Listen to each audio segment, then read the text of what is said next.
तो जल्दी आ गया आज आप। नहीं यार इतने बजे आते हैं पहले भी, अभी तो टाइम हुआ है, अभी ही तो टाइम हुआ है।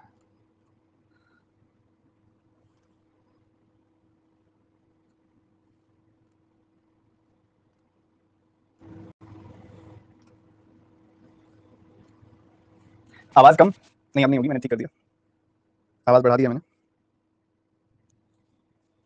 हाँ जी, तो कैसे हैं आप सभी? सर बहुत ज़्यादा स्ट्रेस हो गए थे, आपकी बुक पढ़ के हमें रिलैक्स मिला। द 59% की बात कर रहे हो आप? क्योंकि क्वांटा पढ़ के रिलैक्स तो नहीं मिलेगा, हाँ क्वेश्चंस तो मिल जाएंगे।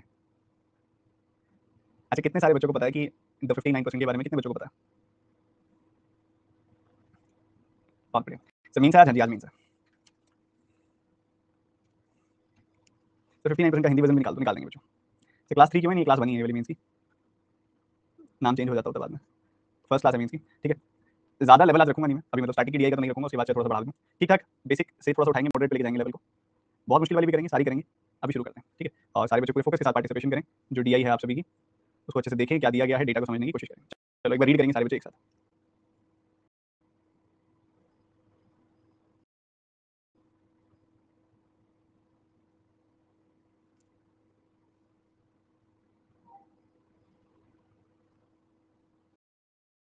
रुको रुको रुको, ये गलती से डीआई ऐड हो गई, ये कराई हुई डीआई है पिछले बैच में, मैं और ऐड करता हूँ, ये मत पढ़ो। ये पिछले बैच में भी तुमको मिल जाएगी डीआई, तो भी मत पढ़ो इसको। बिल्कुल आराम से।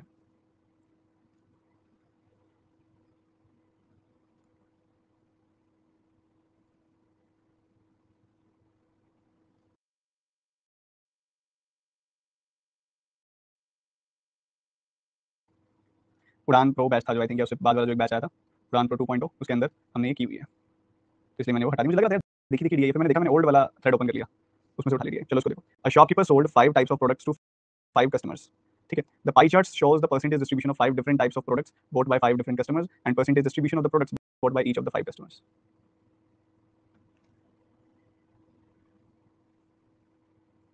समझने की कोशिश करो इसलिए, तो सीधा मैंने बता दिया तो फिर कोई फायदा नहीं है।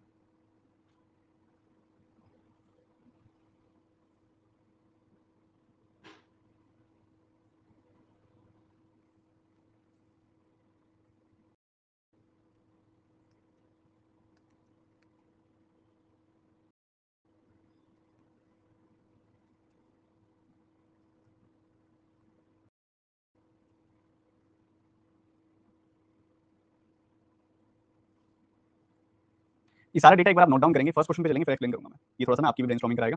इस डेटा को ना नोट डाउन कर लो, ठीक है। एक डेटा आपको कुछ दिखा रहा है, दूसरा डेटा कुछ दिखा रहा है, इतनी इन्फॉर्मेशन है, इससे ज्यादा जरूरत भी नहीं है, ठीक है। ये नोट डाउन कर लो, ये नोट डाउन कर लो। टाइम दे रहा हूँ आपको मैं 60 सेकंड्स का इसको समझने का और नोट डाउन करने का, फिर पहले क्वेश्चन पे चलेंगे। आगे क्योंकि लिखा हुआ नहीं है डेटा, ठीक है, तो अब एक बार नोट डाउन कर लो।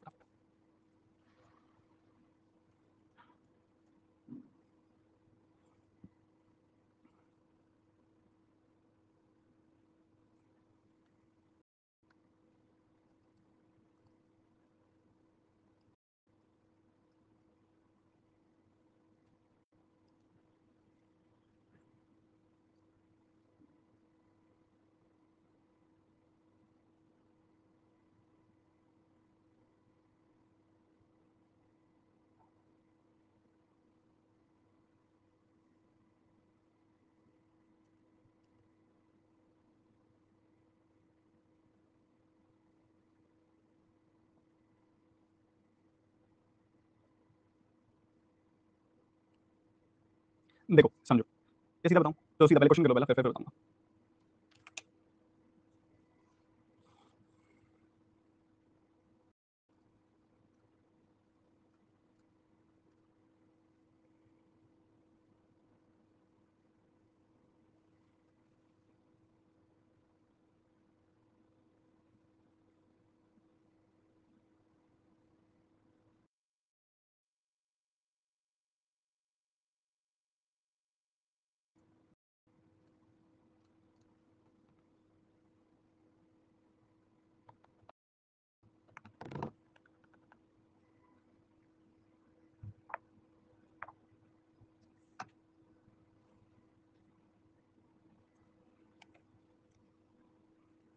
बस यहीं पे आके प्री और मेंस की थॉट प्रोसेस अलग हो जाती है।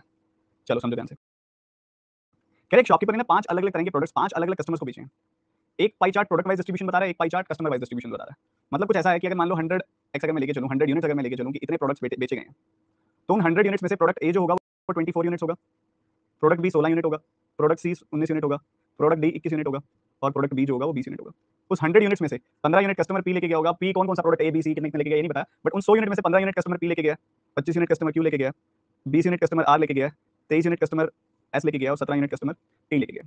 आपसे पहला क्वेश्चन जो वो पूछ रहा है, कहता है अगर प्रोडक्ट बी सारे कस्टमर्स में इक्वली बटा है, प्रोडक्ट बी कितना 16 यूनिट है, 16 यूनिट अगर सारे कस्टमर्स में इक्वली बटेगा तो हर एक के हिस्से में 3.2 यूनिट जाएगा। कितना जाएगा? P Q R S T, हर एक के पास कितना कितना जाएगा? 3.2 यूनिट, 3.2 यूनिट, 3.2 यूनिट, 3.2 यूनिट हर एक के पास जाएगा। तो हमसे क्या पूछ रहा है? Who has the maximum share of product be out of all his products. सारे प्रोडक्ट्स कितने हैं इनके पास? 15 यूनिट, इसके पास 25 यूनिट। तो ये जो ये 3.2 है 15 यूनिट का कितना शेयर बनाता है? 25 यूनिट का कितना शेयर बनाता है? ये 3.2 जो है 25 यूनिट का कितना शेयर बनाता है? ये जो 3.2 है ये 20 यूनिट का कितना शेयर बनाता है? ये जो 3.2 है ये 23 यूनिट का कितना शेयर बनाता है? ये 3.2 जो है ये 17 यूनिट का कितना शेयर बनाता है? ये इंडिविजुअली शेयर आ गए। वो कह रहा है किसका मैक्सिमम शेयर है? भाई मैक्सिमम शेयर उसी का होगा। देखो न्यूमरेटर सबके सेम है, 3.2 100, 3.2 100, 3.2 100, 3.2 भी और 100 भी है, यही सब है। डिनोमिनेटर जिसका सबसे छोटा होगा शेयर उसका उतना ही बड़ा होगा, ठीक है। डिनोमिनेटर सबसे छोटा है 15, बाकी सब इससे बड़े हैं, तो सबसे बड़ा शेयर कस्टमर पी के पास गया है प्रोडक्ट बी का। मजा आए? टफ तो नहीं होता यार, ये थॉट प्रोसेस वाला होता है, थॉट प्रोसेस वाला, टफ नहीं होता। थॉट प्रोसेस, दिमाग, थिंकिंग स्किल्स। अभी तो बहुत खुलेगा दिमाग, अभी तो बहुत खुलेगा। अभी कई बच्चे कह रहे हैं ग्राफ नहीं समझ आया, समझा देता हूं फिर, क्या दिक्कत है, समझा देता हूं मैं। प्रोडक्ट ए को मान लो तुम रेड कलर की बोल्स है, प्रोडक्ट बी को मान लो तुम ब्लू कलर की बोल्स है, प्रोडक्ट सी को मान लो तुम ग्रीन कलर की बोल्स है, प्रोडक्ट डी को मान लो तुम येलो कलर की बोल्स है, प्रोडक्ट ई को मान लो तुम पिंक कलर की बोल्स है। मान सकते हो क्या? भाई प्रोडक्ट है ना वो सारे के सारे, और ये सारी की सारी बोल्स मिला के मान लो 100 बोल्स है, सारी की सारी बोल्स मान लो 100 बोल्स है, मान सकते हो? तो 100 बोल्स में से रेड बोल्स कितनी बिकी हैं? 24% यानी कि 24। ब्लू बोल्स कितनी बिकी हैं? 16। ये बिकी हैं 19, ये बिकी हैं 21, ये बिकी हैं 20। और जो ये 100 बॉल खरीदी, 100 बॉल कस्टमर्स ने खरीदी होंगी। अब किसी ने 2 रेड खरीदी हैं, 4 ब्लू खरीदी हैं, 7 ग्रीन खरीदी हैं, कुछ भी हो सकता है। कस्टमर पी ने 15 बॉल्स खरीदी हैं, इसमें कुछ भी हो सकता है, रेड भी हो सकती है, ब्लू भी हो सकती है, येलो भी हो सकती है, कुछ भी, कितनी भी हो सकती है। 25 बॉल्स इसने खरीदी हैं, 20 बॉल्स इसने खरीदी हैं, 23 बॉल्स इसने खरीदी हैं, 17 बॉल्स इसने खरीदी हैं। तो अलग अलग काउंट है बॉल्स का जो खरीदी गई हैं। अब कस्टमर पी ने कितने भी, क्या पता रेड ज्यादा खरीदी हो, ब्लू ज्यादा खरीदी हो, कुछ भी हो सकता है, ठीक है। इस तरीके से इमेजिन कर सकते हो। ये डेटा लिखते ही ऐसे हैं, मेंस में ना कुछ मुश्किल नहीं होता, क्या होता है समझ नहीं आता यार कई बार, यार ऐसा क्यों लिखा हुआ है इसमें। प्रॉब्लम यहाँ से शुरू होती है कि समझ नहीं आता ऐसा क्यों लिखा हुआ है इसमें, ऐसा अजीब सा क्यों बनाया है उसने। मेंस में मुश्किल कुछ नहीं आता, अलग आता है बस, ठीक है, थोड़ा सा हटके आता है बस, ठीक है। चलो मुश्किल नहीं है, पहला हो गया। ये डेटा नोट डाउन कर लो मेरे भाई, फिर से मैं दे रहा हूँ 25 सेकंड का टाइम, नोट डाउन कर लो, सेकंड क्वेश्चन आएगा फिर, क्योंकि आगे नहीं है डेटा ये लिखा हुआ। 25 सेकंड, फिर सेकंड क्वेश्चन आएगा, इसकी डी आएगा। अब तुमको पहले वाला करा दिया ना, तुमको बहुत आसान लगेगा आगे वाला, क्योंकि अब डीआई समझ आ गई है। डीआई समझ आने की देर होती है, डीआई समझ आ जाए उसके बाद बहुत आसान लगता है।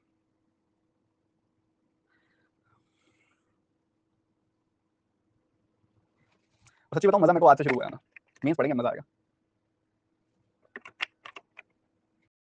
I have a good news and bad news for you all, मेरे लिए भी, आपके लिए, मेरे लिए भी। इस डीआई की बात बताऊंगा, याद दिला देना, भूल जाऊं तो।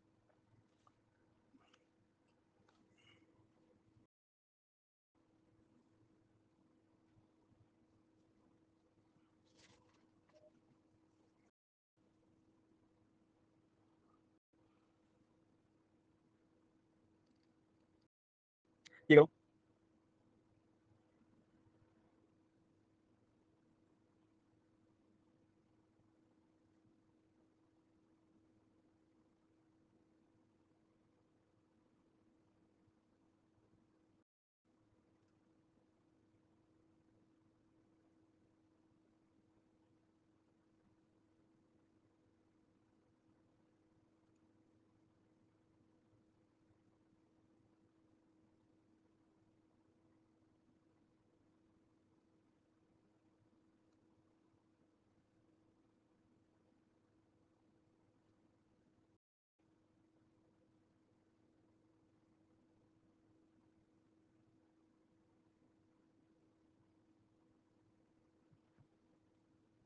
मजा आता है डीआई करने में यार। अच्छा ये लॉजिकल डीआई है पूरी की पूरी।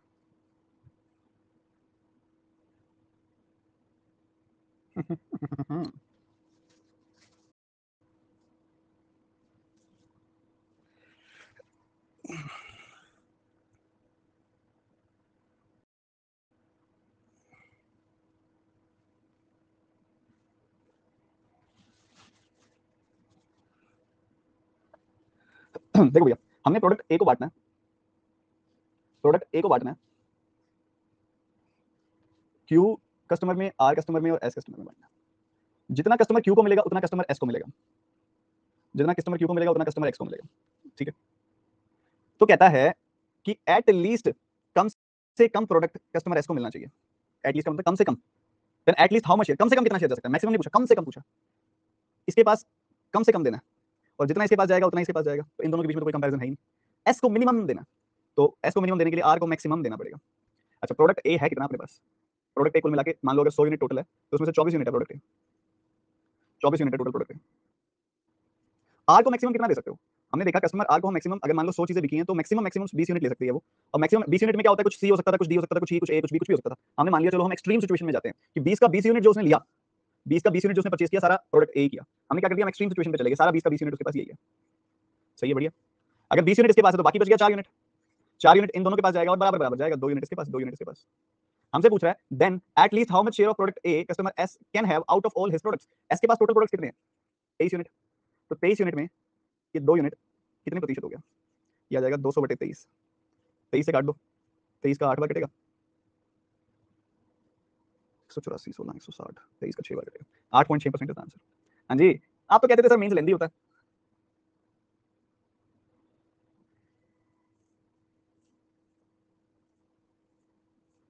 सर हवा ही नहीं लग रही पंखा तेज चला लो फिर मेरे भाई। सर 23 से क्यों डिवाइड किया, कस्टमर एस के पास टोटल प्रोडक्ट्स है कितने, कस्टमर ऐसा नहीं है, कस्टमर एस के पास टोटल कितने हैं, 23 प्रोडक्ट तो है।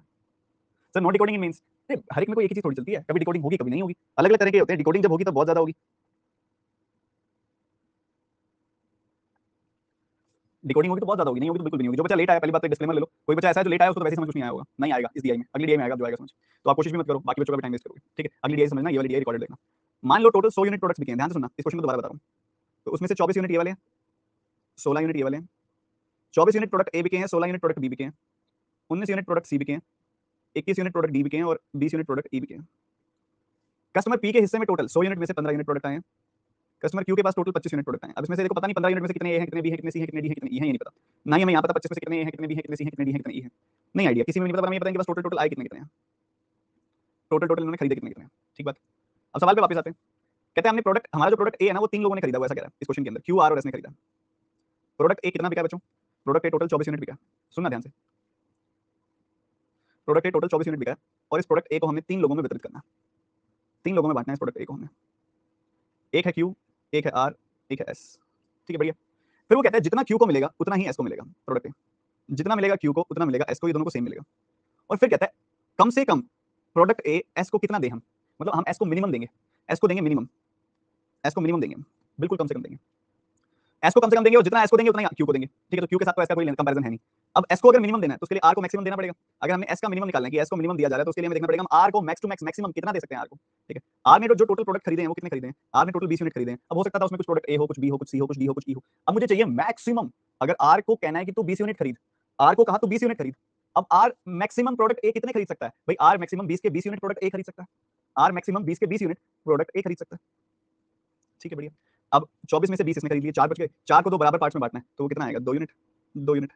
क्यू ने टोटल कितने खरीदे, क्यू ने टोटल कितने खरीदे, 25 यूनिट, क्यू ने टोटल कितने खरीदे थे, 25 यूनिट खरीदे थे। आर ने टोटल कितने खरीदे थे, 20 यूनिट खरीदे थे। और एस ने टोटल कितने खरीदे थे, ये एस है, एस ने टोटल खरीदे थे 23 यूनिट। तो हमसे क्या पूछ रहा है पता है, सवाल को दोबारा से पढ़ लो एक बार। कह रहा है कि मिनिमम, अगर ए प्रोडक्ट का मिनिमम शेयर एस को दें तो वो जो प्रोडक्ट एस के पास गए हैं, प्रोडक्ट ए वाले जो कस्टमर एस के पास गए हैं, वो उस पर्सन के सारे हिज प्रोडक्ट, सारे के सारे प्रोडक्ट्स का कितना शेयर है। एस ने टोटल प्रोडक्ट खरीदे 23, तो ये 2 यूनिट उसका कितना शेयर है, कितना परसेंटेज है, तो ये आ जाएगा 200/23, यानी कि 8.6%। ये आंसर आएगा। समझ रहे हो, समझ रहे हो कि समझ रहे हो, तो दूसरा ऑप्शन दूंगा ही नहीं मैं, समझ रहे हो कि नहीं समझ रहे, वो तो ऑप्शन ही नहीं है, समझ रहे हो कि समझ रहे हो। सर आर 25 होता, तो आर 25 होता तो भी वो मैक्सिमम 24 ही ले सकता था ना। फिर भी एक बच्चा कहता है आर 25 प्रोडक्ट, अगर आर के केस में 25 प्रोडक्ट जाते तो ए तो टोटल 24 ही है, तो वो सारे के सारे 24 खरीद लेता, फिर इन दोनों केसों में 0 0 आते, मिनिमम 0 होता। ठीक है चलो इधर आ जाओ, सेम पिछले सवाल जैसा, बिल्कुल बिल्कुल पिछले सवाल जैसा, लगाओ दिमाग। ये सिर्फ ट्रेलर है, पिक्चर तो भी बाकी है, ये सिर्फ ट्रेलर है मींस का।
समझो, कह रहे customer P can get maximum 60% of any type of product.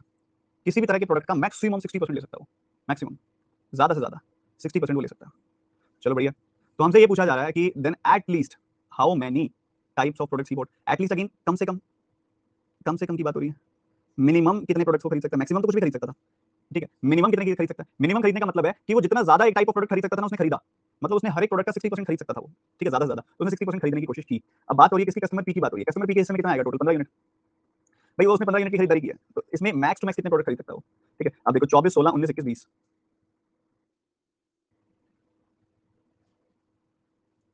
अब बताओ इतने इतने प्रोडक्ट्स हैं, ये प्रोडक्ट ए इतना है, प्रोडक्ट बी इतना है, प्रोडक्ट सी इतना है, प्रोडक्ट डी इतना है, और प्रोडक्ट ई इतना।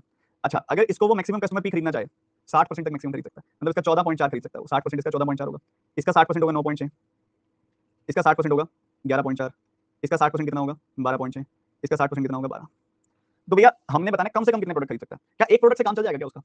ये एक सबसे ज्यादा यही है, देखो ये खरीदेगा फिर भी थोड़ा सा रह रहा है 0.6, तो थोड़ा सा कोई और प्रोडक्ट खरीद सकता है वो, ठीक है। मतलब दो प्रोडक्ट खरीद सकता है वो, अगर एक ये भी ले तो उसके साथ दूसरा थोड़ा सा कोई आ जाएगा, एक ये ले तो उसके साथ कोई और दूसरा भी आ जाएगा, ठीक है। ये कोई भी आ सकता है, ये कोई भी दूसरा आ सकता है, सम पूरा 15। दोनों देखो, दोनों चीजें मैक्सिमम तो कभी खरीद नहीं पाएगा वो, दोनों चीजें मैक्सिमम 60% तो नहीं खरीद पाएगा वो। कोई एक चीज मैक्सिमम खरीदेगा तो दूसरी बाकी बची हुई जितनी भी उसने प्रोडक्ट खरीदे होंगे बाकी बोलेगा। देखो अब ऐसा नहीं कह सकते कि कम से कम एक खरीदेगा वो। अगर वो एक खरीदेगा, मान लो सबसे ज्यादा शेयर एक का इधर आ रहा है, फिर भी 0.6 बच रहा है, तो उसको 0.6 के लिए इनमें से कोई एक खरीदना पड़ेगा, तो दो प्रोडक्ट को मिनिमम खरीदने ही पड़ेंगे उसको किसी भी केस में। तीन नहीं खरीद सकता वो यहाँ पे। अगर वो मैक्सिमम खरीद रहा है तो दो में काम चल रहा है, जो हमने भी कम से कम की वैल्यू बतानी है, तो जब वो दो आ रही है हमारे पास ऑलरेडी वैल्यू, तो हम तीन क्यों लेंगे? क्योंकि दो तीन से कम होती है और हमें कम से कम मिनिमम वैल्यू बतानी है, ठीक है।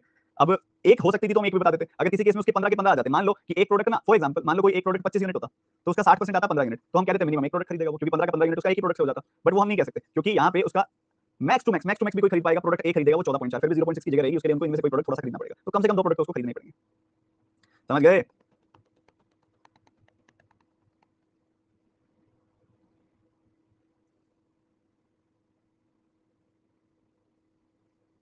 सर अगर मैक्सिमम पूछता तो फिर वो आपको यहाँ पे मिनिमम वैल्यू बताता ना। दोनों बातें एक दूसरे को कंप्लीट भी तो करनी चाहिए। बच्चा कहता है मैक्सिमम पूछता तो, मैक्सिमम पूछता तो फिर यहाँ पे आपको मिनिमम एक्सपेक्ट बताता कि कम से कम कितना खरीदेगा, तो हम कम से कम के हिसाब से मैक्सिमम 15 तक ले जाते हैं उसको। सिंपल सी बात।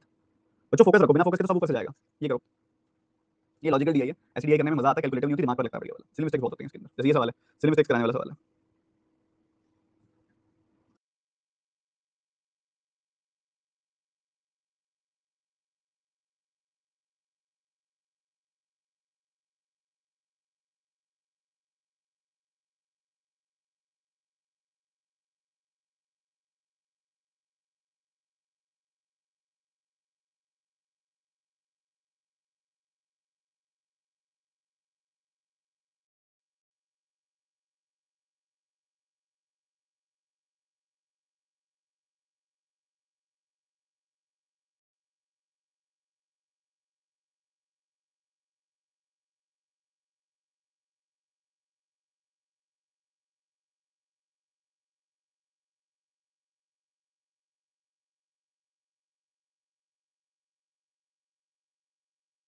कुछ पिछले सवाल जैसी फील आ रही होगी इसके अंदर भी। कहते हैं एट लीस्ट मतलब कम से कम, यानी कि मिनिमम, कम से कम मिनिमम कितने कस्टमर्स, मिनिमम कितने कस्टमर्स को प्रोडक्ट डी मिला होगा।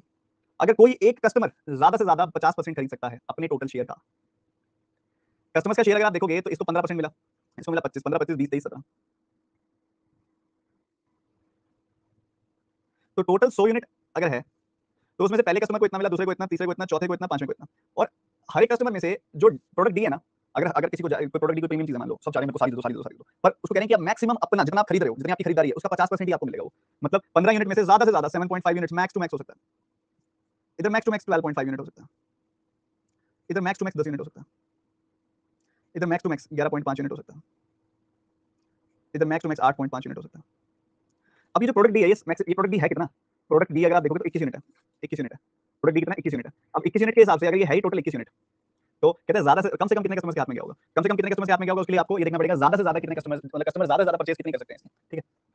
कस्टमर जो है ज्यादा से ज्यादा कितनी परचेज कर सकते हैं इसकी, उसी हिसाब से आपको देखना पड़ेगा। भाई हमने देखिए राइट हैंड साइड में भी कस्टमर ज्यादा से ज्यादा इतनी परचेज कर सकते हैं, ठीक है। तो उन्होंने मैक्सिमम परचेज किया, ये मान लो कस्टमर डी ने इतनी परचेज कर सकता है, इतनी कर सकता है, इतनी कर सकता है, इतनी कर सकता है, तो ज्यादा से ज्यादा कितने कस्टमर के हाथ में जाएगा ये? आप देखो इन दोनों का सम 21 से ऊपर जा रहा है, बताओ बताओ 20 जा रहा है, इन दोनों का सम कितना जा रहा है? 20 जा रहा है। ऐसे दो आंसर नहीं आ रहा है, इसका तो ज्यादा आ रहा है, 21 यूनिट है ना ये डी। अच्छा अच्छा अच्छा अच्छा, मिनिमम बताना है, मिनिमम केस बताना, ठीक है। सॉरी, तो हमने बताना कम से कम कितनों के हाथ में जा सकता है प्रोडक्ट डी। अब कम से कम के हिसाब से हम मैक्सिमम केस देखेंगे, और मैक्सिमम केस में देखोगे तो क्या किसी का सम 21 बन रहा है? ये देखो इन दोनों का सम 21 बन रहा है, इन दोनों का सम 21 बन रहा है। तो हम ऐसे मैक्सिमम करना चाहें तो मतलब अगर थोड़ी वैल्यू बड़ी लेना चाहें तो कुछ भी ले सकते हैं। हम ये ले सकते हैं इन दोनों ने खरीदा होगा, थोड़ा सा इसने खरीद लिया होगा, 3 कस्टमर्स हो गए। ओके, तो इन दोनों ने खरीदा होगा, इन दोनों से तो नहीं बनेगी बात, इन दोनों ने खरीदा होगा, थोड़ा सा इसने खरीद लिया होगा, 3 हो जाएंगे। ऐसे करने को तो हम कुछ भी कर सकते हैं, बट हमने बताना मिनिमम कितने कस्टमर्स हो सकते हैं। तो हमने देखा इन दोनों के केस में जब मैक्सिमम परचेज की जाएगी तो ये 21 का सम दे रहा है आपको, कोई भी स्टॉक नहीं बच रहा। मतलब अगर ये दोनों खरीदेंगे तो ये मिनिमम 2 कस्टमर्स होंगे जो पूरा का पूरा प्रोडक्ट भी खरीद लेंगे, तो मिनिमम काउंट आएगा 2 का। यहाँ पे मिनिमम काउंट कितना आएगा? 2 का। मिनिमम से ज्यादा तो हम कर सकते हैं ना, मतलब थोड़ी सी ज्यादा बड़ी वैल्यू 3 तो बड़े आराम से बन रही है, बट हमने 3 नहीं करना ना, 3 नहीं करना ना, कम से कम करना है। जब जब 2 हो रहा है तो मैं 3 क्यों करूंगा? एक बात बताओ, जब उसने पूछा ही कम से कम है तो मैं कम से कम मेरा 2 आ रहा है तो 3 क्यों लूंगा मैं? आप ये तो बता दो। जो बच्चे कह रहे हैं 3 क्यों नहीं, जो बच्चे कह रहे हैं 3 क्यों नहीं, तो जब मेरा 2 आ रहा है तो मैं 3 क्यों लूंगा? बताओ, लॉजिकल है। हाँ जी सर, 50% ऑफ डी है। नहीं नहीं, 50% ऑफ डी नहीं है, कह रहे anyone can get maximum 50% of it out of their total share. उनको टोटल जितना मिला है उसके 50% जितना वो ज्यादा से ज्यादा डी ले सकते हैं। ठीक है, ज्यादा से ज्यादा डी ले सकते हैं। ठीक है, बढ़िया है, बहुत बढ़िया। ठीक है, एक बच्चा कहता है सर मिनिमम 2 आएगा, मैक्सिमम 3 आएगा। मैक्सिमम कितना आएगा इसके अंदर नालायक को? हाँ आप बोले ना, मैक्सिमम तो 5 ही आ जाएगा, सारे थोड़ा थोड़ा ले लेंगे, सभी थोड़ा थोड़ा कंट्रीब्यूशन लेके बांट लेंगे अपने अंदर। ठीक है, मिनिमम के लिए हमने देखा कि इन दोनों में खत्म हो रहा है, देखो 21 का 21, तो और क्या चाहिए? अगर किसी एक पे खत्म हो रहा होता तो हम वो भी ले लेते। मान लो किसी एक ही केस में 21 बन जाता, मान लो किसी एक का शेयर ना 42 यूनिट होता और उसका 50% 21 यूनिट बन जाता, तो हम मिनिमम उस केस में लेते। एक ही बंदे से मिल गया सारा कुछ। चलो इसका लास्ट सवाल है, फिर अगली डील शुरू करेंगे।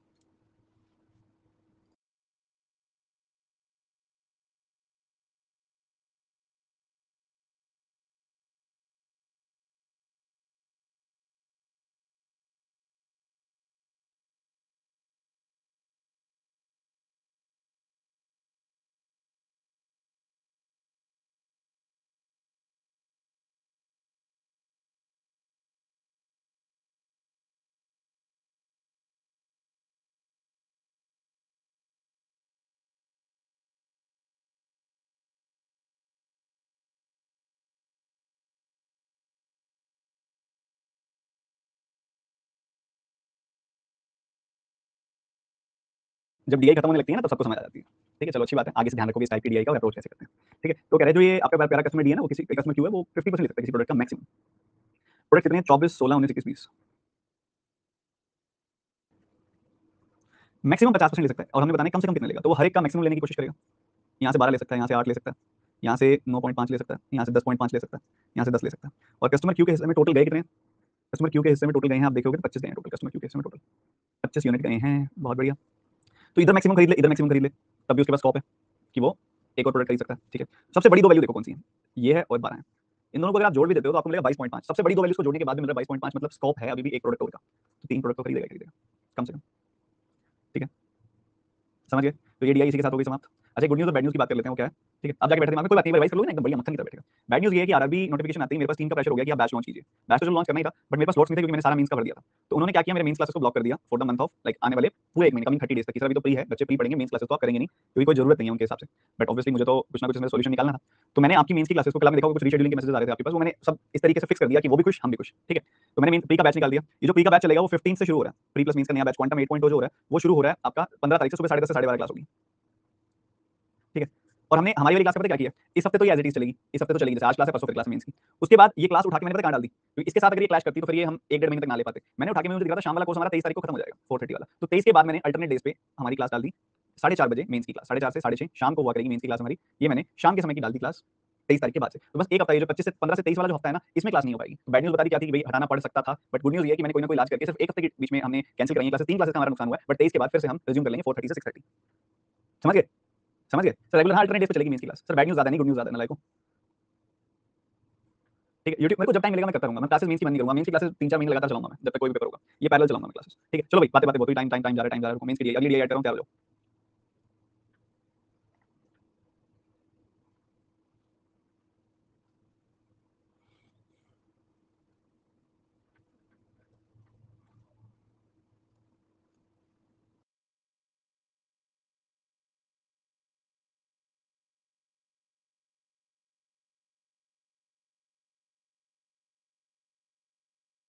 अभी ज्यादा मुश्किल डीआई नहीं करा रहा मैं, थॉट प्रोसेस वाली डीआई करा रहा हूं, लेंथी डीआई नहीं करा रहा। थोड़ा सा आपका भी थोड़ा सा अच्छे से ना दिमाग के घोड़े दौड़े जाएंगे ऐसी डीआई में। ठीक है, और आपको ओवर बर्डन भी फील नहीं होगा कि कुछ एकदम से ही हमारे ऊपर गिर गया, ऐसा फील नहीं होगा। ठीक है, एक बार इसकी रीडिंग लो, जो डेटा लग रहा है वो एक्सट्रैक्ट करो इसके बाद।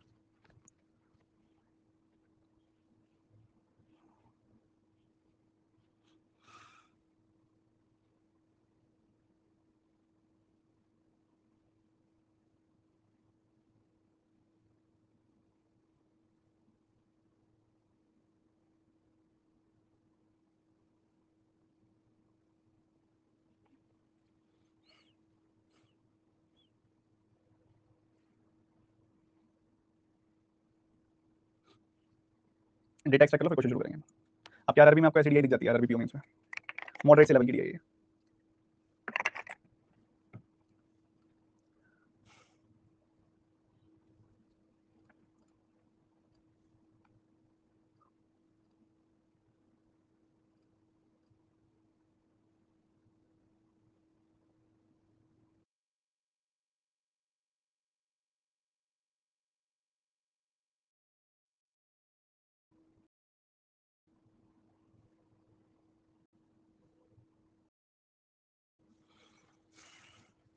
चलो जी, टाइम अप।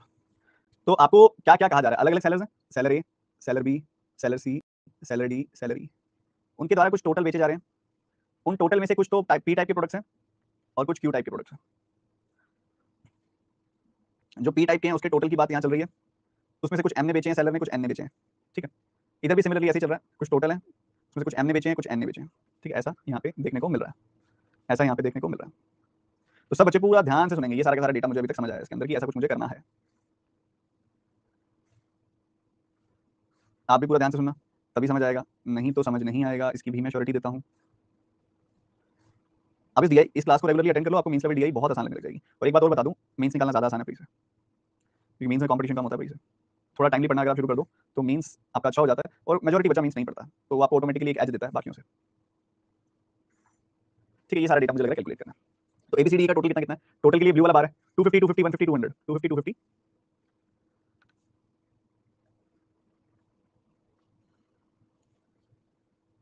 ये सारी वैल्यूज हैं। उसमें से उसने बताया आपको पी वाली कितनी है टोटल, 120 140 60 120 140 120 140 60 110 120, ये बता दिया इसने आपको। ये देखो आइटम पी कितनी है, ये 120 है, 140 है, 60 है, 110 है, 120, ये सब बता दिया। इतना सॉर्टेड है। अगर टोटल में से पी इतनी है तो क्यू कितनी होंगी बता सकते हो? 250 में से 120 गया, कितना बच गया? 130 बच गया, तो ये वैल्यू आ गई 130। वैसे ही 250 में से 140 गया, कितना बच गया? 110 बच गया। 150 में से 60 गया, 90 बच गया। 200 में से 110 गया, 90 बच गया। 200 में से 120 गया, 80 बच गया। सही है, बढ़िया। उसके बाद आपको एक और चीज उसने बताई कि आइटम पी कंपनी एम की, आइटम पी कंपनी एन की, मतलब 5A और 7A एक तरीके से 5:7 की रेशो है कंपनी एम और कंपनी एन की आइटम पी के लिए। यहाँ पे 3B 4B मतलब रेशो 3:4 है। यहाँ पे देखोगे तो C and 2C मतलब रेशो 1:2 है। 3C 8C मतलब रेशो 3:8 है। 3D और D मतलब रेशो 3:1 है। ये आपके सामने। तो आप आइटम पी को ब्रेक कर दो 5:7 में, इसको 5:7 में ब्रेक करोगे क्या आएगा? 50-70 आएगी वैल्यू। उसके बाद 3:4 की रेशो है, 140 को 3:4 में ब्रेक करोगे तो 60-80 आएगी वैल्यू। 1:2 है, 60 को 1:2 में ब्रेक करोगे तो 20-40 आएगी वैल्यू। 3:8 में ब्रेक करोगे आप 110 को तो 30-80 आएगी वैल्यू। और 120 को 3:1 में ब्रेक करोगे तो आपको 90-30 मिलेगी वैल्यू। ये भी बढ़िया जी, बिल्कुल क्लियर है, बिल्कुल सीधा। अब उसके बाद आगे बढ़ते हुए यहाँ क्या कहता है, आइटम क्यू जो कंपनी हमने बेची है, आइटम क्यू जो कंपनी एन ने बेची है। तो ये लास्ट की जो दो वैल्यूज है 8P 5P मतलब 8:5 की रेशो है, 7Q 4Q मतलब 7:4 की रेशो है, 2R and R मतलब 2:1 की रेशो है, 4S और 5S मतलब 4:5 की रेशो है, TN 70 मतलब 1:7 की रेशो है। ठीक है, तो 8:5 की रेशो में ब्रेक करोगे आप जब 130 को तो आपको मिलेगा 80 and 50। 7:4 की रेशो में ब्रेक करोगे आप जब 110 को तो आपको मिलेगा 70-40। 2:1 की रेशो में ब्रेक करोगे जब आप तो आपको मिलेगा 60 and 30। 4:5 की रेशो में ब्रेक करोगे जब आप तो आपको मिलेगा 40 and 50। 1:7 की रेशो में जब आप ब्रेक करोगे तो आपको मिलेगा 10 and 70। क्या यहाँ तक का डेटा आपने निकाल लिया था, सबको समझ में आ गया? क्लियर है? सिंपल था, बहुत बेसिक है, ज्यादा मुश्किल नहीं है, बिल्कुल आसानी से आप कैलकुलेट कर सकते हो। ठीक है, कुछ भी नहीं था इसके अंदर। इसने पता है, ये आप इसकी तो आदत बना लो, ये वेरिएबल वाली रेशो का ना लिखने का तरीका एग्जामिनर का। एक तो तरीका होता है वो डायरेक्ट रेशो दे दे, डायरेक्ट रेशो ना देके ना वो वैल्यू दे देता है 5A और 7A। वो एक तरीके से आपको रेशो ही दे रहा है 5:7। वो दे रहा है 8P और 5P, ऐसे वैल्यू दे देता है 8P और 5P। तो एक तरीके से वो आपको रेशो दे रहा है 8:5P। 3B और 4B एक तरीके से वो आपको रेशो दे रहा है 3:4। 7Q और 4Q वो आपको रेशो दे रहा है 7:4। तो ये आपको पढ़ना है, ये चीज आपने पहचाननी है। तो ये डेटा हमने सारे का सारा इससे बड़े प्यार से निकाल लिया। तो एक बार सारा डेटा जो आपने नोट डाउन नहीं किया कर लो, मैं 25 सेकंड्स के लिए यहाँ पे होल्ड कर रहा हूँ, जो नोट करना कर लो। आगे क्वेश्चन इजी होंगे मेरे हिसाब से, बाकी देखते मिक्सचर ही होगा, इजी मुश्किल का एक मिक्सचर सा ही होगा आगे।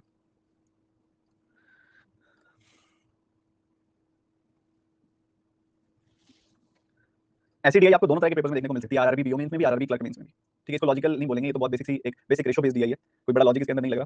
और अगर इसके क्वेश्चन थोड़े ठीक हुए तो ये आरआरबी पीओ की है, थोड़े ठीक माइनर से ठीक। और अगर बिल्कुल सीधे सीधे सवाल हुए इसके तो ये आरआरबी क्लर्क मेंस की है।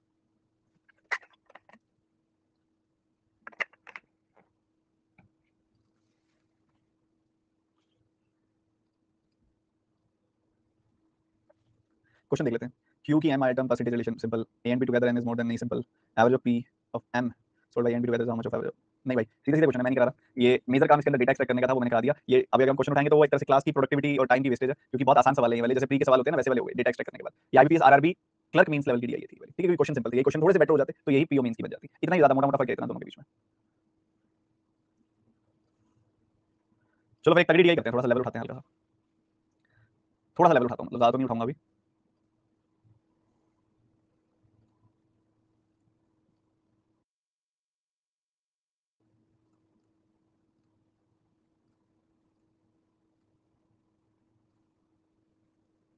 हिंदी मीडियम वाले बच्चे एक काम करें, इसका स्क्रीनशॉट लेके अपना सॉल्व करना शुरू करें, क्योंकि एक ही पेज पे दोनों चीजें नहीं आ रही थी। स्क्रीनशॉट ले लो और सॉल्व करो इसको, स्क्रीनशॉट ले लो, सॉल्व करो, 5 सेकंड्स।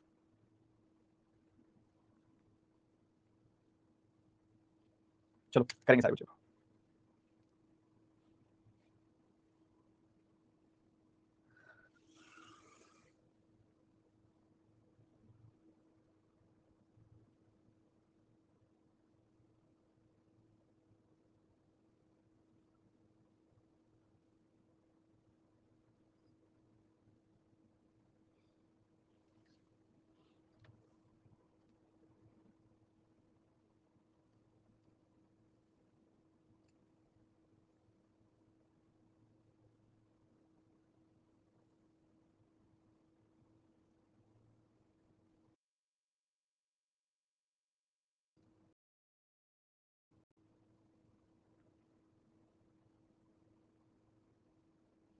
तो सारे फिलअप करना, मिसिंग पूरा का पूरा ये कंप्लीट हो जाएगा, इसको कंप्लीट करो।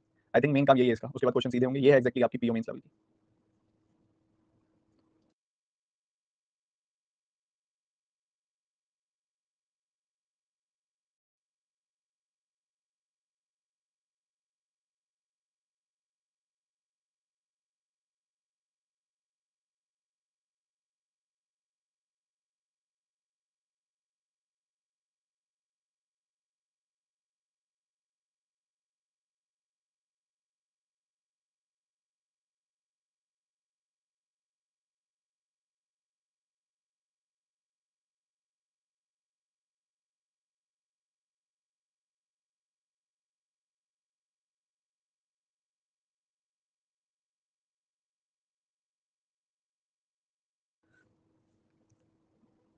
चलिए जी, टाइम अप। सबसे पहले जो चीज निकल रही है उसी को निकाल लो, जैसे कि ये 5.2 किलोमीटर अगर मैं इसको मीटर में कन्वर्ट करूंगा, 1000 से मल्टीप्लाई करूंगा तो इतनी आ जाएगी वैल्यू। यहाँ भी 1000 से मल्टीप्लाई करूंगा तो इतनी आ जाएगी वैल्यू। मीटर्स में क्यों कन्वर्ट किया मैंने, क्योंकि ये डेटा मीटर्स पर मिनट के अंदर। तो अगर स्पीड को, ये देखो ये डिस्टेंस है, डिस्टेंस को अगर मैं स्पीड से डिवाइड कर दूंगा तो मुझे टाइम मिल जाएगा। तो 5200 बाय 1300, 4 मिल गए, यहाँ पे 4 मिनट लगेंगे, यहाँ मिलेंगे 4 मिनट लगेंगे भैया। उसके बाद सिमिलरली 7500 को अगर मैं 1500 से डिवाइड कर दूंगा तो यहाँ 5 मिल जाएगा। ये भी सही है, इसमें भी कोई दिक्कत नहीं होनी चाहिए। अब बिना कुछ ऊपर देखे, बिना अगर कैलकुलेट करना था तो यही कैलकुलेट हो सकता है बस, बाकियों के लिए ऊपर देखना पड़ेगा। कह रहे टाइम टेकन, जो टाइम है ट्रेन का, जो कालीघाट से जतिनदास पार्क के लिए लगा, मतलब कालीघाट और जतिनदास पार्क के बीच में, मतलब यहाँ के टाइम की बात हो रही है। कहता है वो average of the time taken है किसका, रविंद्र सदन से मैदान, रविंद्र सदन से मैदान यानी कि 4, एंड पार्क स्ट्रीट से चांदनी चौक, मतलब 5, 4 और 5 का एवरेज होता है 4.5, तो यहाँ पे 4.5 मिनट लगे। अगर 1400 की स्पीड से 4.5 मिनट तक अगर आप ट्रैवल करोगे, 1400 की स्पीड से 4.5 मिनट तक अगर आप ट्रैवल करोगे तो 6300 किलोमीटर ट्रैवल कर लोगे, 6300 किलोमीटर ट्रैवल कर लोगे। और 6300 किलोमीटर को अगर मैं 6300 मीटर्स को अगर मैं किलोमीटर में लिखूंगा तो 6.3 किलोमीटर आ जाएगी यहाँ पे। ठीक है जी, बहुत बढ़िया, ये भी सही है। उसके बाद आगे बढ़ते हैं, आगे का डेटा संभालते हैं, आगे का डेटा दिया गया। फिर कहते हैं time taken by the train between Park Street to Chandni Chowk, Park Street to Chandni Chowk, जो ये टाइम है, is average of the time taken from Maidan to Park Street this and Kalighat to Jatindas Park, यानी कि दिस। मान लो यहाँ पे टी टाइम लगता है, तो भैया वो कह रहे हैं time taken by the train from Park Street to Chandni Chowk, मतलब ये एक एवरेज टाइम है। अगर एवरेज 5 है तो सम कितना होगा, 2 × 5 यानी कि 10। इन दोनों का टी और 4.5 का जो सम है वो 10 है, तो टी की वैल्यू ऑटोमेटिकली 5.5 आ गई। ये भी सही है। अब 7.26 किलोमीटर गए हो आप 5.5 मिनट्स में, स्पीड कितनी हो जाएगी, 7.26 किलोमीटर मतलब 1000 से मल्टीप्लाई किया, इतने मीटर्स, इतने मीटर्स और 5.5 की स्पीड से 5.5 मिनट्स में, 5.5 मिनट्स में मतलब बेसिकली 11/2 लिख सकता हूँ मैं इसको, 11/2 मिनट्स में। तो मीटर पर मिनट में स्पीड आप निकाल सकते हो, 11 का 6 गुना 66 और फिर 6 गुना, तो ये आपके पास आ जाएगी वैल्यू 660 का डबल, 1320 मीटर डिस्टेंस कवर हुआ होगा यहाँ पे। ये भी ठीक है, ये भी बढ़िया। ये हमने निकाल लिया, इधर निकल गया, ये हो गया, ये हो गया। सिर्फ ये दोनों वैल्यूज मिल जाए तो उस हिसाब से हम आगे सॉल्व करेंगे। यार distance between Jatindas Park to Netaji, यहाँ पे इसके डिस्टेंस की बात कर रहे हैं, 1000 मीटर ज्यादा है किससे, नेताजी भवन और रविंद्रनाथ सदन के बीच में। ठीक है, इन दोनों के बीच का डिफरेंस बता दिया। And speed of the train is this lesser between the former stations. ठीक है, तो यहाँ पे जो बात हो रही है, बात हो रही है फॉर्मर स्टेशंस की, और इनके बीच में डिफरेंस दे दिया आपको पिछले केस में। आपके पास इन दोनों की ही वैल्यू नहीं है, आपको इसकी इक्वेशन ही बनानी पड़ेगी।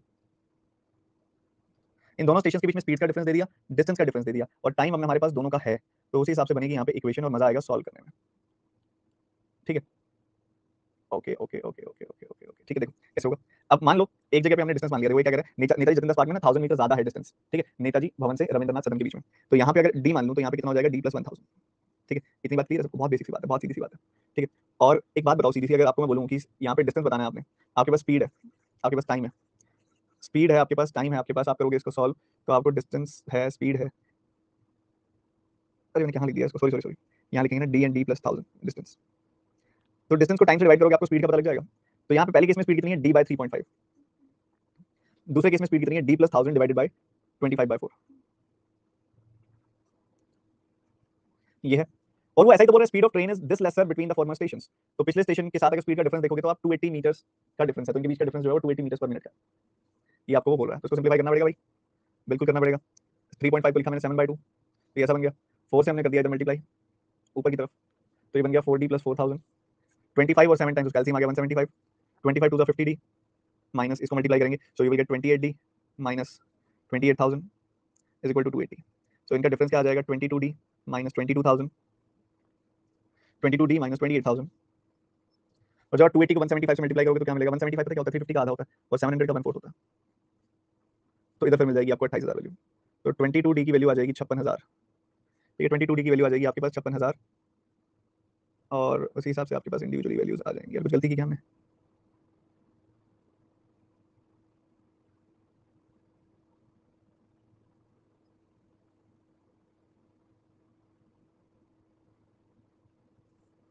इसमें इसको यहाँ पे वैल्यू 49,000 और इसमें जोड़ दोगे तो 77,000 आ जाएगी वैल्यू, ज्यादा ना, 49,000 आएगी यहाँ पे वैल्यू, 49,000 और इसमें जोड़ दोगे तो 77,000 आ जाएगी वैल्यू। तो आपको इधर कितनी बार कटेगा, ये 2 बार कटोगे, फिर 7 से काटोगे, 11 से काटोगे, 3500 आ जाएगी वैल्यू। तो डी की वैल्यू आ गई 3500। ठीक है, 3500 आ गई यहाँ पे डी की वैल्यू। तो डी की जगह आपने लिख दिया 3500, तो डी प्लस 1000 आ जाएगा कितना, 4500। इसको अगर आप किलोमीटर में चेंज करोगे तो यही आपको 4.5 एंड 3.5 वैल्यू मिल जाएगी। ठीक है, स्पीड निकालनी है आपने, तो आपको दिखाई दे रहा है कि भाई 4500 का डिस्टेंस आपने कवर किया 25/4 मिनट्स के अंदर, दूसरी तरफ 3500 का डिस्टेंस कवर किया आपने 3.5 मिनट्स के अंदर। ठीक है, ऐसा है आपके पास। तो इधर से आपको मिलेगा क्या, 4500 गुना 4/25, 25 से काटोगे 180, यहाँ आ जाएगी 720 वैल्यू, 4, हाँ 720 आ जाएगी वैल्यू, 720 आ जाएगी वैल्यू, 720 मीटर्स पर मिनट। और दूसरी तरफ अगर आप यहाँ कैंसिल करोगे तो यहाँ पे आपकी वैल्यू कितनी 1000 आ जाएगी, 1000 मीटर्स पर मिनट। तो ये दोनों वैल्यूज हमें निकालनी थी। आई थिंक ये सारी वैल्यू सभी बच्चों को क्लियर है बहुत आराम से।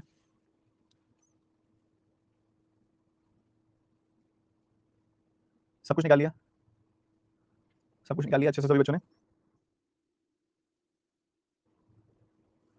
ये जो फॉर्मल स्टेशन लिखा हुआ है ना, बच्चे कह रहे फॉर्मल स्टेशन का हमें समझ नहीं आया, मतलब इसका यही था कि जो पीछे 2 स्टेशन की बात हो रही है ना, ये फॉर्मल स्टेशन मतलब नेताजी भवन और यहाँ पे रविंद्रनाथ सदन। ठीक है, नेताजी भवन और रविंद्रनाथ सदन, ये 2 स्टेशन जिनकी बात हो रही है, इनकी जो स्पीड है आपको, मतलब जो दो केसेस आपको दिए गए ना स्पीड वाले, इनका डिफरेंस आपको 280 दे दिया। अब मैंने इसको यहाँ पे लिखा था डी बाई 3.5 और डी प्लस 1000 बाई 25/7। अगर आप इसको उल्टा लिख लेते तो नेगेटिव वैल्यू आ जाती, फर्क वही पड़ता, कोई ज्यादा इससे फर्क ना पड़ता। आपकी वही आपको पता लगता है कि आपकी यहाँ पे डी की वैल्यू नेगेटिव आ रही है, फर्क कोई ना पड़ता, उससे सीधा सीधा आंसर आ जाता, कोई मर्जी आप डिफरेंस ले सकते हैं। मतलब पिछले दोनों केसेस में स्पीड का डिफरेंस आपको 280 दिया होगा। ठीक है, बस यही फर्क था। तो ये सारी वैल्यू थी, बाकी सब इसके अंदर निकालिए। चलो इसको नोट डाउन करेंगे सारे बच्चे, फिर इसके क्वेश्चन शुरू करते हैं। ऐसे इसने ठीक ठाक मेहनत करा ली है इसने शुरू में ही, उसके क्वेश्चन आई थिंक नॉर्मली होंगे। नोट डाउन करो सिर्फ 30 सेकंड्स।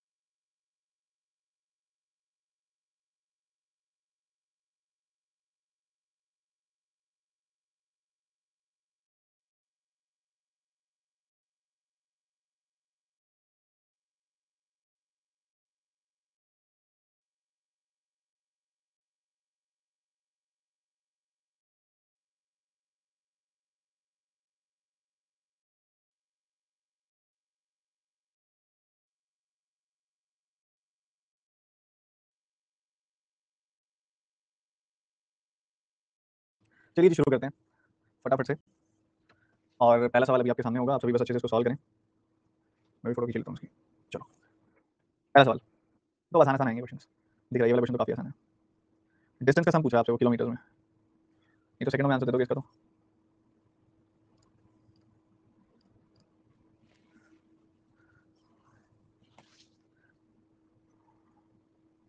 ठीक है, इसमें तो कोई ज्यादा वो नहीं है, छोड़ो इसको, सिंपली डिस्टेंस वाले कॉलम को जोड़ देना है, नॉट अ बिग डील।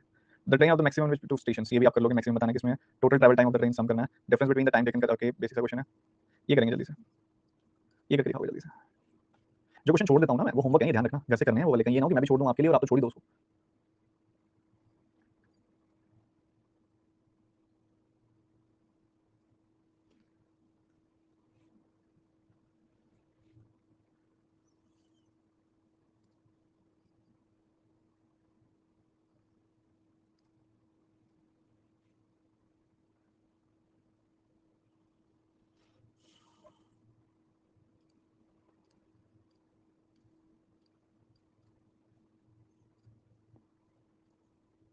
फंस फंस गए सारे बच्चे फंस गए। बहुत बढ़िया, मजा आता है मेरे को ऐसे क्वेश्चन देख के, इसलिए मैं रुका था इस क्वेश्चन में। मेरे को पता है बहुत बच्चे गलती करोगे इसमें।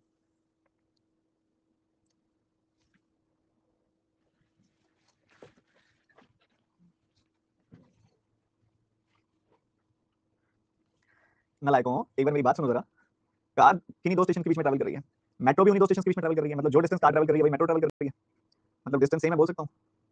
डिस्टेंस सेम है तो जो टाइम की रेशो है स्पीड की रेशो, टाइम की रेशो क्या है, 3/5 टाइम लग रहा है, मतलब पहले 5 लग रहा था तो अब 3 लग रहा है। तो अगर ये टाइम की रेशो है तो ये रेशो स्पीड की होगी। 100 किलोमीटर प्रति घंटे की रेशो है यहाँ पे, 5 यूनिट की वैल्यू 100 है, तो एक की वैल्यू 20, 3 की वैल्यू 3 गुना 20 60 हो जाएगी। 60 किलोमीटर पर आवर की स्पीड है, पर अपने को चाहिए मीटर पर मिनट में। तो 60 किलोमीटर में कितने मीटर होंगे, कितने मीटर होंगे, एक घंटे में कितने मिनट होते हैं, 60 मिनट होते हैं। तो स्पीड कितनी होगी, 1000 मीटर पर मिनट की स्पीड हो गई। और 1000 मीटर पर मिनट की स्पीड भैया किसमें थी, नेताजी से रविंद्रनाथ सदन थी, नेताजी से रविंद्रनाथ सदन थी। करते हो गड़बड़, तुम क्या करें तुम्हारा। एक बार और बता दो सर। सर डिस्टेंस कांस्टेंट होता है, अब मैंने ऐसे लिया क्या, अरे अरे अरे, ये क्या किया मैंने भाई, एक सेकंड रुको।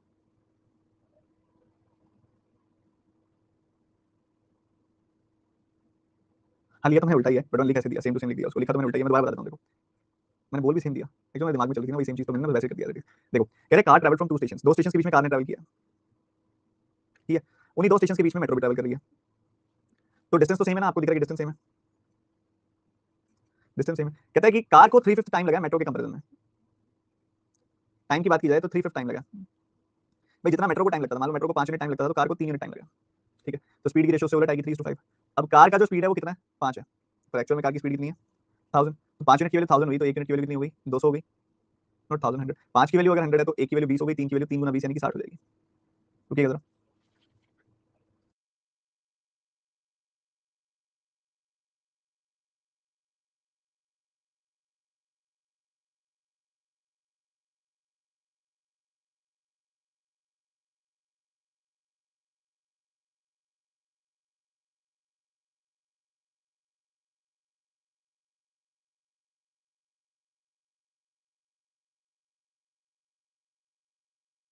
माफी चाहूंगा, एक इंपॉर्टेंट कॉल थी। तो 3 यूनिट की वैल्यू 60 हो गई, तो ये पता लग गया कि मेट्रो की स्पीड उस रूट पे जो है 60 किलोमीटर पर आ रहा है। बट हमारा जो सारा का सारा डेटा है वो तो मीटर पर मिनट में है, तो आप मीटर पर मिनट में चेंज कर दोगे। 60 किलोमीटर का मतलब क्या होता है, इतने मीटर्स, और एक घंटे में कितने मिनट होते हैं, 60 मिनट। तो 1000 मीटर पर मिनट की स्पीड होगी, वो कहाँ पे होगी, डेटा आपके पास लिखा हुआ है, इस रूट पे थी वो, ठीक है। चलो ये भी खत्म, दिया एक छोटा सा ब्रेक लेते हैं, पानी वानी पी लो, जिसमें वॉशरूम जाना वॉशरूम जाओ, फिर अगली डीआई शुरू करेंगे, और अगली भी मतलब गजब की डीआई है वो शुरू करेंगे, जल्दी से जाके वापस आ जाओ।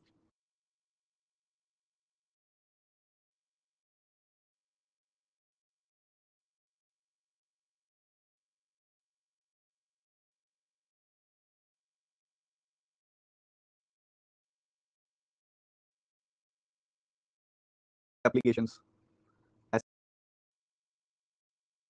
एक टाइप ऑफ डीआई है जिसमें बेसिकली एक्सेप्टेड और रिजेक्टेड एप्लीकेशंस, ऐसे एक्सेप्टेड और रिजेक्टेड एप्लीकेशंस, या फिर एक्सेप्टेड और रिजेक्टेड ऑर्डर्स। ये टाइप ना आपके एग्जामिनर को ना पता नहीं बहुत ज्यादा ही पसंद है कुछ टाइम से, अभी तो 3 सालों से देख रहे हैं, ये टाइप उसको बड़ा पसंद आ रहा है। इस टाइप की डीआई वो हर दूसरे तीसरे मेंस के पेपर में डाल रहा है।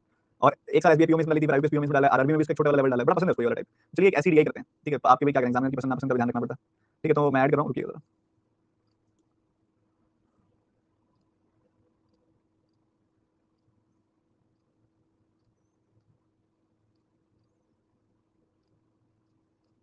चलो जी, हिंदी मीडियम वाले बच्चे क्या करें, हिंदी मीडियम वाले बच्चे ये काम करें, स्क्रीनशॉट ले लें इसका, स्क्रीनशॉट ले लें इसका, 5 सेकंड, और सॉल्व कर लो।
सारा डेटा निकाल लो फटाफट से, जस्ट 1-2 मिनट्स मोर, उसके बाद मैं शुरू करूंगा।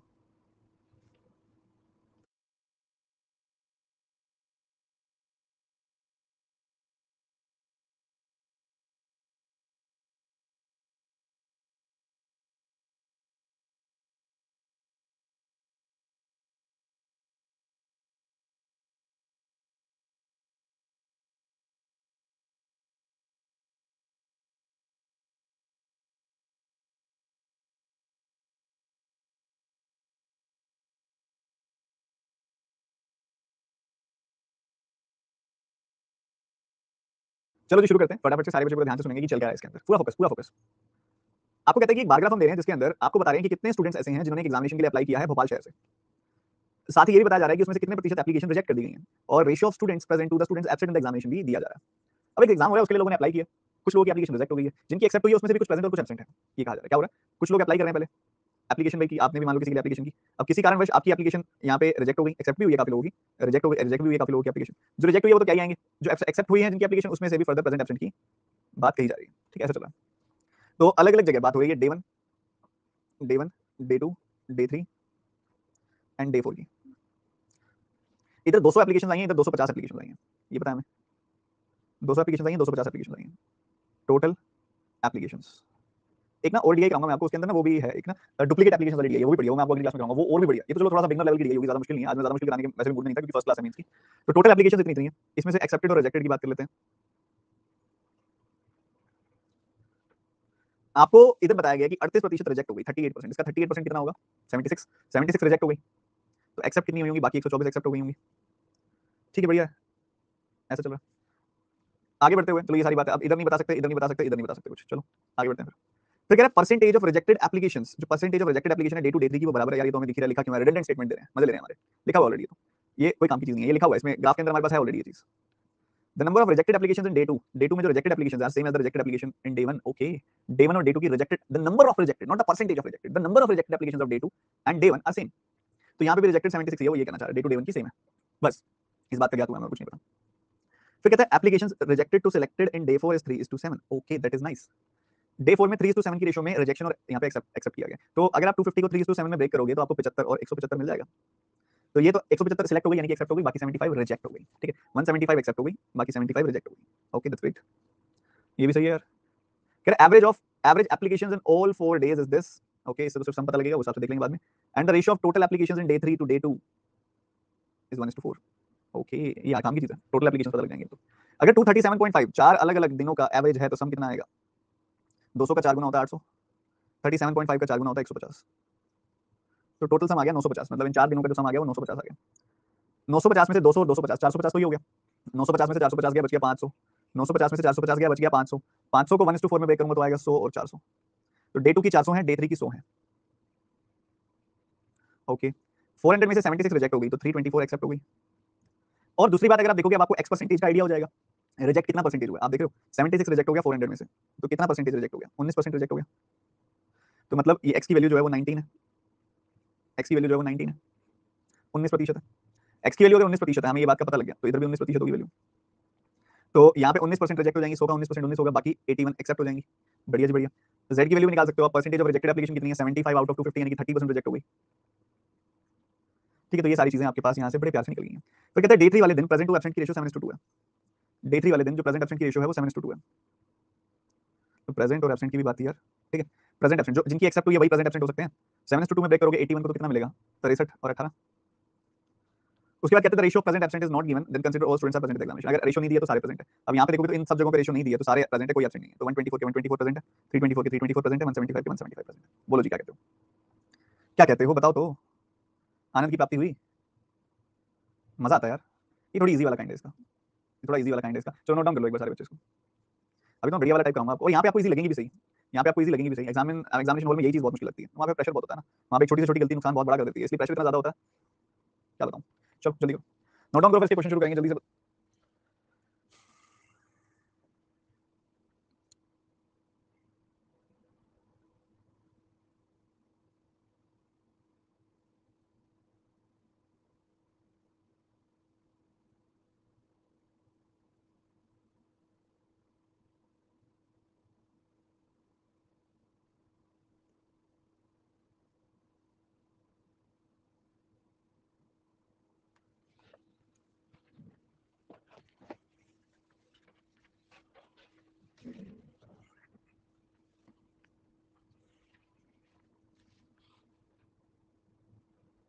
तो हमने फोटो खींच ली है, सवालों की शुरुआत करते हैं।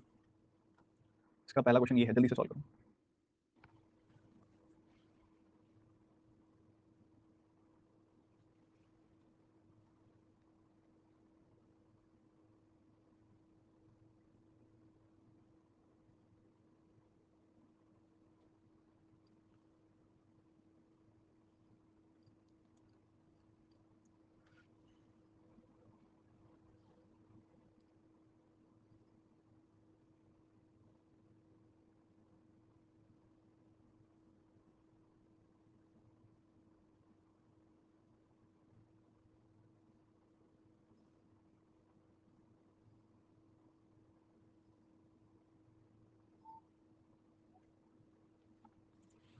देखो भैया, गलती जो की है, सवाल में ऐसा कोई दम वाला काम था नहीं। 60% बच्चों ने कर भी लिया, ये भी अपने आप में एक बहुत अच्छी एक अचीवमेंट है। कहते देखो, जितने लोग प्रेजेंट थे एग्जामिनेशन में डे 3 वाले दिन 63 लोग प्रेजेंट थे। कहते उसका 5/7 जो थे वो मेंस के लिए सिलेक्ट हो गए। इसका 5/7 यानी कि 45 लोग ऐसे थे जो सिलेक्ट हो गए मेंस के लिए। ठीक है।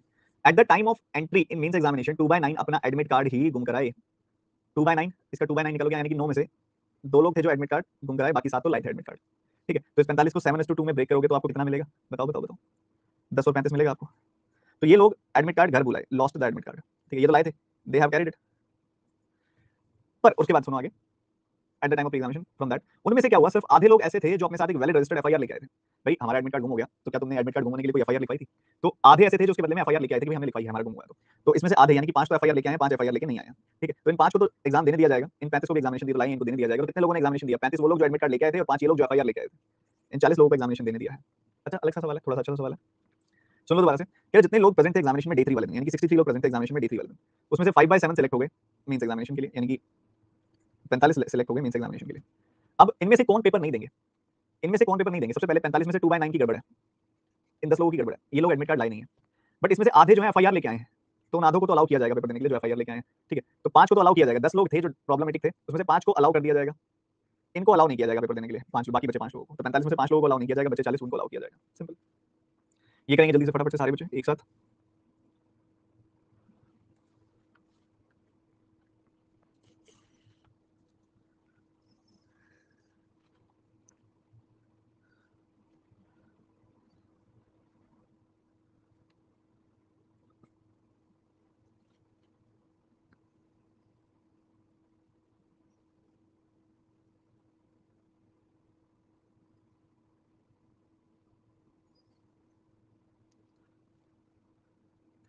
If in day 1 from the present student, day 1 वाले दिन जो प्रेजेंट स्टूडेंट थे, यानी कि पूरे 124 प्रेजेंट थे, इन 124 में से 1/3 बच्चे ऐसे थे जिनका देखा गया कि कुछ अनफेयर मींस वो कर रहे हैं। ठीक है, find the number of students who given the examination if the present student of day 1 is 3 times of absent student in day 1। अच्छा, इन्होंने बता दिया कि भाई सारे एब्सेंट नहीं थे, सारे प्रेजेंट नहीं थे, उन्होंने एक रेशियो दे दिया अलग से। तो ये रेशियो वाली गड़बड़ हुई बहुत सारे बच्चों की। हमने क्या किया, प्रेजेंट 124 लिया हुआ है, वो तब के हिसाब से लिया हुआ है कि भाई उस टाइम रेशियो नहीं थी, पर अब तो रेशियो आ गई ना प्रेजेंट एब्सेंट की। तो प्रेजेंट एब्सेंट की रेशियो आ गई तो लगाओ। कह रहे present student is 3 times of the absent student, मतलब एब्सेंट स्टूडेंट अगर एक है तो प्रेजेंट 3 है। ठीक है, टोटल स्टूडेंट जिनकी एप्लीकेशन एक्सेप्ट हुई थी वो 124 थे। 124 को अगर मैं 3 में ब्रेक करूंगा तो 31 एंड 93 ये वैल्यूज आ जाएंगी। 31 एंड 93 वैल्यूज आ जाएंगी। बिल्कुल सही बात है, बिल्कुल बेसिक सी बात है, ये आपके सामने है। अब जो प्रेजेंट लोग थे 93, उसमें से 1/3 लोगों को तो यहाँ पे नहीं देने दिया पेपर, तो जिन्होंने पेपर दिया वो कितने थे? 2/3 थे इसका, यानी कि 62 लोग थे जिन्होंने पेपर दिया। ये सवाल था सीधा सा। ये करेंगे फटाफट से सारे बच्चे जल्दी से।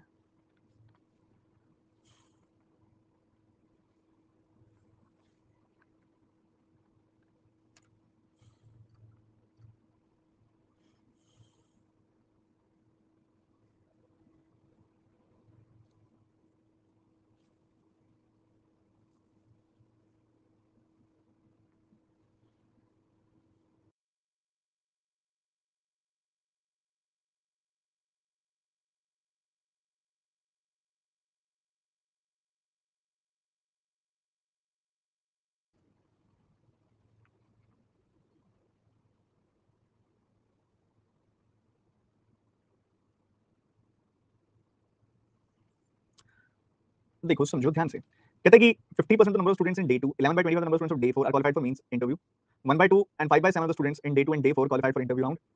ठीक है, आपको मेंस का और ये सबका बताया हुआ, डे 2 डे 4 की ही बात कर रहा है, खासकर डे 2 डे 4 की ही इनका जिक्र है। देखो यार, डे 2 डे 4 में ऑब्वियसली कुछ बताया नहीं उन्होंने प्रेजेंट एब्सेंट का, तो हमें जितने एक्सेप्टेड एप्लीकेशन थी उन सबको लेना पड़ेगा।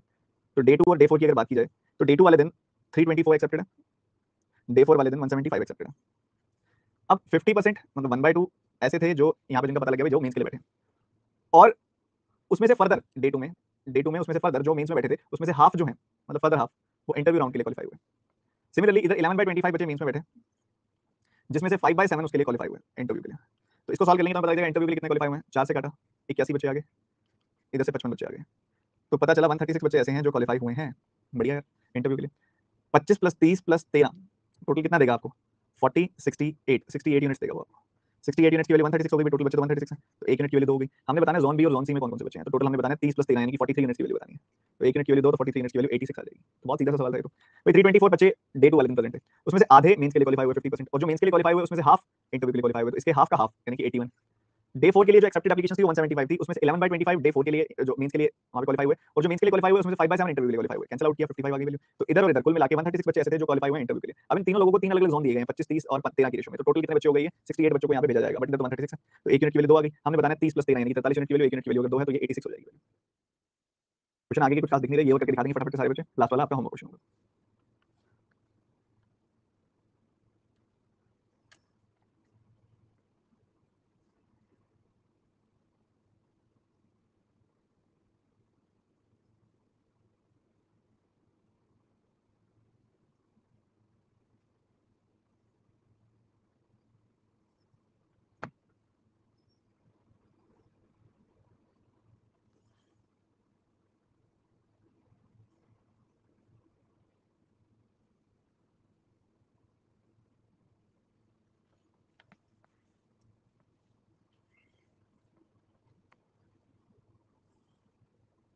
क्या कहता है वो? कहता है cost of filling the form for general OBC and SC ST. General OBC की फीस है 500 रुपए, एससी एसटी की फीस है 400 रुपए।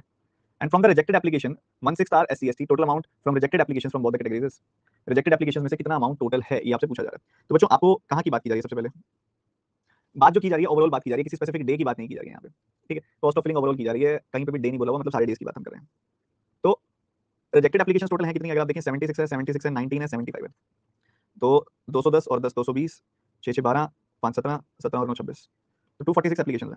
246 टोटल एप्लीकेशन है, जिसमें से 1/6 तो एससी एसटी की है, मतलब इतनी तो है एससी एसटी की, तो बाकी कितनी बच गई? 205, ठीक है, वो हो जाएंगी जनरल ओबीसी की। तो हमें बताना है total amount from the rejected applications, ठीक है, फ्रॉम बोथ द कैटेगरीज। तो 500 रुपए तो इधर से आ गए, तो मल्टीप्लाई कर दिया, 200 का 500 गुना कितना हो जाएगा?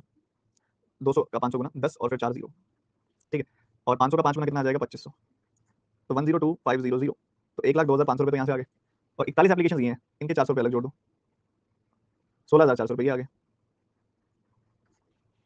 तो ये काउंट लगभग कितना बन रहा है?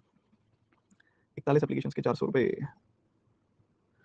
ज्यादा तो नहीं जा रहा। 500 का 5 गुना, ठीक है ठीक है, 2 का 5 गुना 10,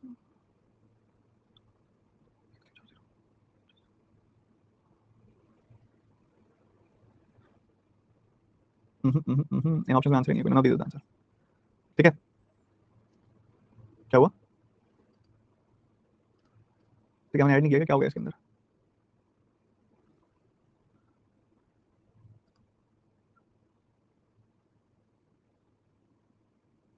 अरे यार मैंने शायद गलत, ठीक है ठीक है ठीक है ठीक है ठीक है, अरे अरे अरे, यहाँ पे अगर आप देखेंगे तो देखो 205 का 500 गुना करेंगे तो आपको इतना मिल रहा है यहाँ पे। 200 का 500 गुना कितना हो जाएगा? 2 का 5 गुना 10 और 4 जीरो, ठीक है। 500 का 5 गुना कितना हो जाएगा? 2500, आप इनको जोड़ दोगे 102,500 आ जाएगा, 1,02,500 आ जाएगी वैल्यू। उसके बाद 41 एप्लीकेशन है, उनके सबके 400 रुपए लग रहे हैं, ठीक है। तो 41 का 4 गुना कितना होता है? और 2 जीरो, तो 16,400 रुपए इसके हो गए, तो ये 11,000 ये आ जाएगी वैल्यू। मैंने मिस कर दिया थोड़ा सा, 1 लाख वो आगे शिफ्ट हो जाएगी वैल्यू, क्योंकि यहाँ पे मैंने कंबाइंड गलत कर दिया था। तो ये वन ये आपके पास कुल मिला के ये वैल्यू आ जाएगी। A option will be answer, ठीक है। चलो आज का मेंस की क्लास यहीं पे समाप्त, अगली क्लास होगी आपकी परसों, मिलते हैं। होमवर्क भी कुछ नहीं है, क्लास रिवाइज करनी है, बस यही होमवर्क है, ज्यादा लोड नहीं लेना, सिर्फ क्लास रिवाइज करो अच्छे से, ठीक है। चलिए मिलते हैं।